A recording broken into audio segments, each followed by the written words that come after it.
নমস্কার বন্ধুরা, ভালোবাসা রান্নাঘরে সবাইকে স্বাগত জানাই।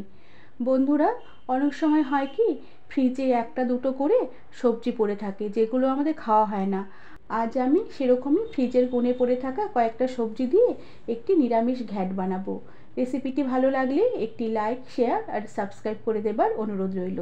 প্রথমে আমি সবজিগুলোকে একটু ভাপিয়ে নেব। এর জন্য কড়াতে সামান্য একটু জল দিয়ে দিলাম আর এরপরে কেটে ধুয়ে রাখা সবজিগুলোকে দিয়ে দিলাম। এখানে সবজির মধ্যে আছে একটা বেগুন, একটা গাজর, সামান্য একটু বিট, আর আছে সামান্য একটু পেঁপে, আর কয়েকটা ছোট সাইজের গাঠি কচু ছিলকে ছাড়িয়ে অর্ধেকটা করে দিয়েছি, আর কয়েকটা কাঁঠাল বিচির দানা অর্ধেকটা করে দিয়েছি, আর একটি মাঝারি সাইজের আলুর অর্ধেকটা পাতলা করে কেটে দিয়েছি।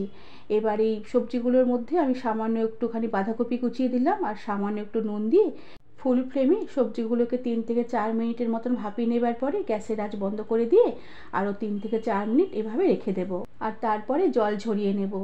এরপরে কড়াতে তেল গরম করে কয়েকটা বিউলির ডালের বড়ি তেলে দিয়ে দিলাম। এবার বড়িগুলোকে কিছুক্ষণ নেড়ে চেড়ে হালকা লাল করে ভেজে নেব।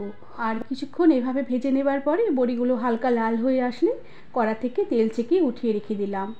এরপরে ওই তেলেই একটি তেজপাতা, শুকনো লঙ্কা, খানিকটা ফোড়ন দিলাম। এরপরে ফোড়নটাকে কিছুক্ষণ নেড়ে চেড়ে নেব। ফোড়নের মিষ্টি গন্ধ বেরোলে খানিকটা আদা, কাঁচা লঙ্কা, টমেটো বেটে রেখেছিলাম সেই বাটা মশলাটা দিয়ে দিলাম, আর সাথে পরিমাণ মতো নুন দিয়ে দিলাম। এবার এই আদা বাটা কিছুক্ষণ তেলে হালকা করে নেড়ে চেড়ে নেব। এরপরে জিরের গুঁড়ো আর ধনের গুঁড়ো জলে গুলে রেখেছিলাম, সেই জলে গুলা মশলাটা দিয়ে দিলাম, সাথে পরিমাণ মতন কাশ্মীরি লঙ্কার গুঁড়ো দিলাম আর পরিমাণ মতন হলুদ গুঁড়ো দিলাম। এবার এই মশলাগুলোকে কিছুক্ষণ নেড়ে চেড়ে হালকা করে ভাজা ভাজা করে নেব যতক্ষণ না মশলা জল শুকিয়ে আসে। আর এভাবে কিছুক্ষণ মশলা ভাজা ভাজা করে নেবার পরে কয়েকটা বিউলির ডালের বড়ি হাতে গুঁড়ো করে দিয়ে দিলাম। এবার এই মশলা আরও কিছুক্ষণ ভালো করে নেড়ে চেড়ে কষিয়ে নেব। আর এইভাবে মশলা আরও কিছুক্ষণ কষিয়ে নেবার পরে আমি ভাপিয়ে জল ঝরিয়ে রাখা সবজিগুলোকে দিয়ে দিলাম।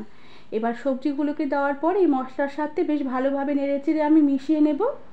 আর এভাবে কিছুক্ষণ মশলা সবজি বেশ ভালোভাবে নেড়েচেড়ে মিশিয়ে নেবার পরে আমি গ্যাসের আঁচ কমিয়ে দিয়ে ঢাকা দিয়ে রেখে কিছুক্ষণ এই সবজিগুলোকে রান্না হতে দিলাম। এতে সবজির মধ্যে বেশ মশলার গন্ধটা ভালোভাবে ঢুকে যাবে আর সবজির বাড়তি জলটুকু শুকিয়ে সবজিগুলো খুব সুন্দরভাবে তাড়াতাড়ি মজে আসবে আর তাড়াতাড়ি তরকারিটা রান্না হয়ে যাবে। এরপরে সবজিগুলো আরও বেশ কিছুক্ষণ একটু নেড়েচেড়ে একটু ভাজা ভাজা করে নিয়ে আমি যে সবজিগুলো ভাপিয়ে রেখেছিলাম সে সবজি ভাপানোর জল সামান্য একটু দিয়ে দিলাম আর বেশ ভালো করে নেড়েচেড়ে মিশিয়ে নিয়ে খানিকটা ভাজা মশলা ছড়িয়ে দিলাম। এই ভাজা মশলাতে গোটা জিরে, গোটা ধনে আর গোটা শুকনো লঙ্কা শুকনো খোলায় তেলে ভেজে গুঁড়ো করে রেখেছি। আর ভাজা মশলা দিয়ে সাথে ভাজা বিউলির ডালের বড়িগুলোকেও দিয়ে দিলাম। আর ভাজা মশলার বড়িগুলোকে সবজির সাথে বেশ ভালো করে নেড়েচেড়ে মিশিয়ে নিয়ে স্বাদের ব্যালেন্সের জন্য সামান্য একটু জাগেরি পাউডার উপর থেকে ছড়িয়ে দিলাম। এরপর এই সব কিছু বেশ আবারও নেড়েচেড়ে ভালো করে মিশিয়ে নিয়ে গ্যাসের আঁচ একদম কম করে দিয়ে ঢাকা দিয়ে রেখে প্রায় 4 থেকে 5 মিনিটের মতন আমি লো আঁচে এই তরকারি রান্না হতে দিলাম।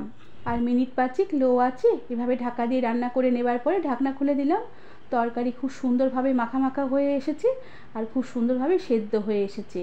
এবার শেষে আমি সামান্য একটু উপর থেকে ঘি ছড়িয়ে দিলাম আর ঘি দিয়ে তরকারির সাথে বেশ ভালো করে নেড়েচেড়ে আরও বেশ কিছুক্ষণ মিশিয়ে নিলাম। এরপরে আমি গ্যাসের আঁচ বন্ধ করে দেব আর ঢাকা দিয়ে রেখে কিছুক্ষণের জন্য স্ট্যান্ডিং টাইমে রেখে দেবার পরে আমি সার্ভ করে দেব। বন্ধুরা, সবজির ঝুড়িতে একটা দুটো করে এরকম পড়ে থাকা সবজি দিয়ে নিরামিষ দিনে এরকম একটি সবজি তোমরা সহজেই রান্না করে নিতে পারবে। আশা করি তোমাদের রেসিপিটি ভালো লেগেছে, আর ভালো লাগলে একটি সাবস্ক্রাইব করে দেবার অনুরোধ রইল। সাথে বেল আইকনটা প্রেস করবে যাতে আমার সব নতুন ভিডিও নোটিফিকেশান তোমাদের কাছে পৌঁছে যায়। আজ তাহলে আসি, পরে আবার একটি নতুন রেসিপি নিয়ে দেখা হবে।